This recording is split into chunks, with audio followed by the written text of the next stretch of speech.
जिंदगी जीवनाचे सार घ्यावे जाणून सत्वर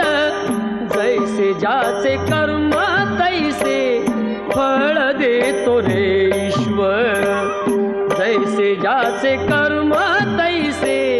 फळ देतो रे ईश्वर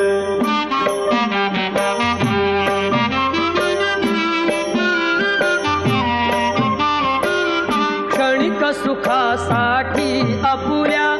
कुणी हो